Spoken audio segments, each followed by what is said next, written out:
Welcome friends, स्वागत है आप सभी का आपके अपने चैनल में दोस्तों। और आज जो मैं आप लोगों के लिए कहानी लेकर आया हूं दोस्तों, वो बहुत ही इंटरेस्टिंग है।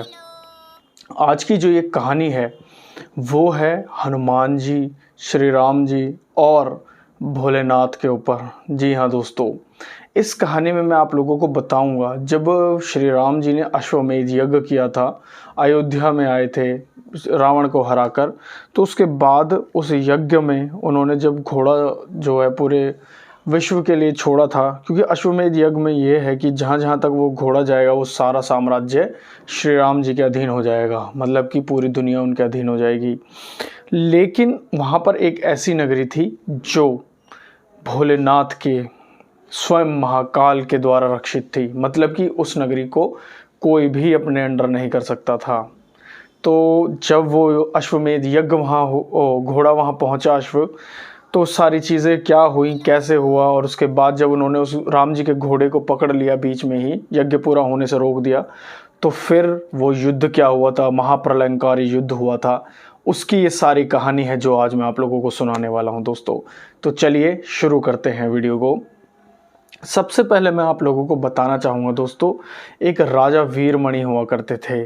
राजा वीरमणि को भोलेनाथ से यह वरदान प्राप्त था कि तुम्हारी नगरी यानी तुम्हारे राज्य को कोई भी हानि नहीं पहुंचा सकता है, या फिर कोई तुम्हारे अलावा उस पर हमला राज्य नहीं कर सकता है, और ना ही कोई तुम्हारे ऊपर हमला कर सकता है।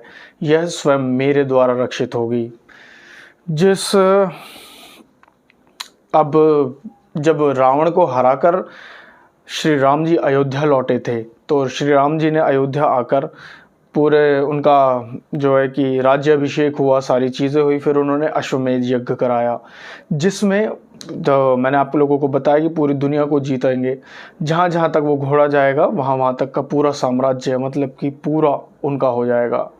तो जब वो अश्वमेध यज्ञ करते हैं और उस घोड़े को छोड़ते हैं, घोड़ा जो है दौड़ना शुरू करता है हर नगरी से। बता दिया जाता है कि श्री राम जी का अश्वमेध यज्ञ है, और जो भी जिस राज्य से ये घोड़ा होकर गुजरेगा वहाँ वो राज्य श्री राम जी के अधीन हो जाएगा। और यदि किसी ने भी इस घोड़े को रोकने का साहस किया तो उस सीधा सा मतलब ये है कि उसका श्री राम जी से बैर है, और फिर उसके बाद जो होगा वो आप लोग जानते ही हैं अच्छे से। तो सभी राजा इस चीज़ को अपना लेते हैं, जिन जिन के राज्य से होकर वो घोड़ा गुजरता है वो सभी भोलेनाथ श्री राम जी के अधीन हो जाते हैं, स्वीकार कर लेते हैं अधीनता। लेकिन जैसे ही वो घोड़ा राजा वीरमणि के राज्य में पहुंचता है, तो राजा वीरमणि का जो बेटा था वो उस घोड़े को पकड़ लेता है और सैनिकों को कहता है, सैनिक कहते हैं कि आप इसे छोड़ दीजिए क्योंकि ये भगवान राम का घोड़ा है, अगर आपने इसे नहीं छोड़ा तो फिर आप जानते हैं कि श्री राम जी से बैर होगा। तो वो कहता है कि मैं इस घोड़े को नहीं छोड़ूंगा, और हमें ये अधीनता स्वीकार नहीं है, और अगर तुम्हें ये राज्य लेना है तो हमसे लड़ कर लो। तो वो कहते हैं कि ठीक है, अब नहीं मानते हैं तो यही होगा। तो वो जाकर अब एक दिन बीत जाता है, जब ये सैनिक जो है वापस जाकर हनुमान जी और जो दूसरे और लक्ष्मण जी थे और भी जने थे उन सबको बताते हैं, सेना को बताते हैं, क्योंकि राम जी तो अपने उसमें राम जी और सीता माँ यज्ञ में बैठे थे। तो वो उनको बताते हैं कि ऐसे ऐसे सारी चीज़ हुई है। तो वो बोलते हैं कि हमें तुरंत जाकर श्री राम जी को बताना चाहिए ऐसे ऐसे। लेकिन जो लक्ष्मण जी थे और जो हनुमान जी थे और भी सारे जने थे, वो कहते हैं कि नहीं नहीं, हम उनसे बात कर देखते हैं, हम बताते हैं उनको, जो भी चीज़ होगा हम आपस में निपट लेंगे। तो वो जाते हैं राजा वीरमणि। अब जब राजा वीरमणि को ये पता चलता है कि उनके बेटे ने श्री राम जी का घोड़ा को बंदी बना लिया है, तो वो कहते हैं कि आपने अपने बेटे को कहते हैं कि तुमने ऐसा क्यों किया, क्योंकि वीरमणि जो थे वो राजा प्रभु श्री राम के अनन्य भक्त थे, वो उनको बहुत अपने मित्र की तरह और भगवान की तरह मानते थे। तो वो भी नहीं चाहते थे कि उनका घोड़ा रोका जाए। पर बेटा कहता है कि पिताजी अब तो मैंने ये बोल दिया है और युद्ध का ऐलान कर दिया है, अब अगर हम पीछे हटते हैं तो ये युद्ध के नियमों के खिलाफ होगा। तो कहता है कि ठीक है, अब अगर तुमने ऐसा किया है तो अब ठीक है, देखते हैं आगे क्या होता है। तो वहाँ से हनुमान जी और सारी सेना, और जिसमें कि लक्ष्मण जी और भी सारे जने थे, और वो सारे वहाँ पहुँचते हैं, जिसमें भरत जी और शत्रुघ्न और भी जो भी थे सब पहुँचे वहाँ, पूरी सेना श्री राम जी की। और उन्होंने कहा कि घोड़े को छोड़ दो। तो उनके बेटे ने कहा कि हम घोड़ा नहीं छोड़ेंगे। वीरमणि ने भी कहा कि अब आपको युद्ध करना होगा, क्योंकि हम युद्ध का ऐलान कर चुके हैं। तो कहते कि ठीक है। अब युद्ध शुरू हो जाता है दोस्तों। अब जब युद्ध शुरू होता है तो राम जी की सेना में एक से एक बलशाली योद्धा थे। तो जैसे ही युद्ध शुरू होता है कि वो देखते हैं कि राम जी की सेना उन पर भारी पड़ रही है। हनुमान जी स्वयं उसमें थे। हनुमान जी, शत्रुघ्न और उनके बेटे और भी बड़े बड़े योद्धा जो थे उसमें लड़ रहे थे। भरत जी सभी लड़ रहे थे उसमें। और जैसे ही वो सब लड़ते हैं तो वीरमणि की सेना जो थी वो कमज़ोर पड़ने लगती है। और जब वो देखता है कि मेरी सेना कमज़ोर पड़ रही है तो भगवान भोलेनाथ का ध्यान करते हैं। कहते हैं कि प्रभु, आपने कहा था कि आप मेरी नगरी के रक्षक हैं, मुझे बचाइए। जैसे ही भोलेनाथ ये सुनते हैं, भोलेनाथ अपनी सेना को भेजते हैं। जैसे ही भोलेनाथ की सेना आती है वो उनमें सब लड़ने लगते हैं, जिसमें नंदी जी को भी भेजते हैं। वीरभद्र, काल भैरव और भी बड़े बड़े योद्धा वो अपने ओर से भेज देते हैं और वो लड़ना शुरू होते हैं। अब जैसे ही वो सारे आते हैं तो हनुमान जी से वीरभद्र की लड़ाई हो रही होती है और काल भैरव से लड़ रहे होते हैं। और भी योद्धा जो थे, नंदी जी भी लड़ रहे होते हैं। और भी सारे बड़े बड़े योद्धा थे जो थे वो आपस में लड़ रहे थे उस समय पर। अब जैसे ही ये लड़ाई चल रही थी तो अब यहाँ हनुमान जी जो राम जी की सेना थी वो कमज़ोर पड़ने लगी, क्योंकि कुछ योद्धा थे जो लड़ पा रहे थे लेकिन कुछ योद्धा थे जो नहीं लड़ पा रहे थे। और इसी बीच में क्या होता है दोस्तों, काल भैरव जो था वो शत्रुघ्न के बेटे का सर काट देते हैं।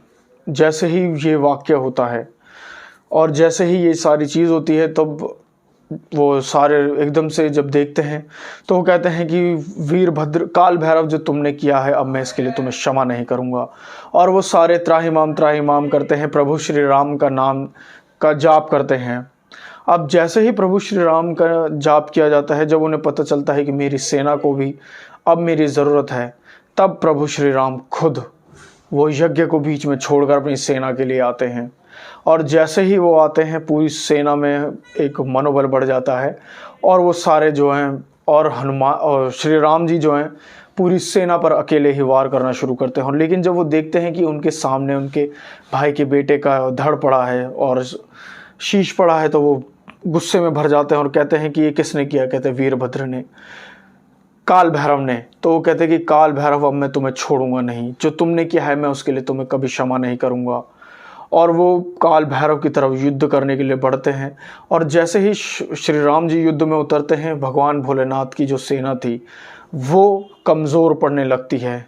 अब ये देखकर वीरमणि चिंतित हो जाते हैं कि अब तो जब पूरी सेना ही कुछ नहीं कर पा रही है तो, और श्री राम जी एकाएक कर सबको मार रहे हैं, सारे कुछ नहीं कर पा रहे हैं। तब वीरमणि स्वयं भोलेनाथ को बुलाते हैं, भोलेनाथ का ध्यान करते हैं कि प्रभु अब आप ही कुछ करिए। जब ये देखते हैं भोलेनाथ तो स्वयं भोलेनाथ प्रकट होते हैं। और जैसे ही भोलेनाथ वहाँ आते हैं तो श्री राम जी के द्वारा जितने भी उनके सैनिक थे और बड़े बड़े योद्धा थे, सबके जितने भी जो बल था सब क्षीण हो जाता है, खत्म हो जाता है। और जैसे ही प्रभु श्री राम जी उन पर सारे अस्त्र चलाते हैं, दिव्यास्त्र चलाते हैं भोलेनाथ पर, लेकिन कुछ भी असर नहीं करता है भगवान भोलेनाथ पर। तब भगवान राम कहते हैं कि प्रभु, ये पशुपतास्त्र आपने ही मुझे दिया था और आपने ही कहा था कि इसका सामना तीनों लोकों में कोई भी नहीं कर सकता है मेरा, तो यही मैं आप पर छोड़ता हूँ। तब वो भोलेनाथ का ही अस्त्र, पशुपतास्त्र, भोलेनाथ पर छोड़ते हैं प्रभु राम, और वो जाकर भोलेनाथ के सीने में लगता है और प्रभु उसे, भोलेनाथ जो थे वो उसे अपने अंदर समा लेते हैं। और इस चीज़ से भोलेनाथ बहुत प्रसन्न होते हैं, उनकी बुद्धि और उनकी लड़ने की योग्यता को देखकर। और इस चीज़ से भोलेनाथ उस युद्ध का विराम करते हैं और कहते हैं कि देखिए, क्योंकि ब्रह्मा जी भी स्वयं कहते हैं कि इस नगरी को कोई कुछ नहीं कर सकता, क्योंकि ये नगरी स्वयं महाकाल के द्वारा रक्षित है। तो वो उन दोनों का सुलह कराते हैं। हालांकि वीरमणि तो खुद ही चाहते थे कि भगवान राम के साथ रहें, उनके अधीन रहें, लेकिन बेटे के कारण उन्हें ये ऐसा करना पड़ा। और फिर भोलेनाथ कहते हैं कि जो तुम चाहते थे देखिए, फिर प्रभु भगवान भोलेनाथ दिखाते हैं कि मुझ में ही राम है और मैं ही भोलेनाथ हूँ। हम दोनों अलग अलग नहीं हैं। तो आप ये ना समझें कि कोई जीता या हारा है। और आप फिर दोनों की मित्रता कराते हैं और फिर दोनों एक साथ रहते हैं। और वीरमणि जो थे वो अपनी नगरी को छोड़कर भगवान भोलेनाथ के साथ चले जाते हैं दोस्तों। तो ये वो कहानी थी दोस्तों कि कैसे एक भक्त को बचाने के लिए भगवान भोलेनाथ को भी अपने भगवान से लड़ना पड़ा। प्रभु श्री राम को वह अपना भगवान मानते हैं दोस्तों। तो ये वो कहानी थी, बहुत ही सुंदर। अगर वीडियो अच्छी लगे तो इसको लाइक कीजिएगा, चैनल को सब्सक्राइब कीजिएगा और वीडियो को ज़्यादा से ज़्यादा शेयर कीजिएगा दोस्तों। जय हिंद, जय श्री राम।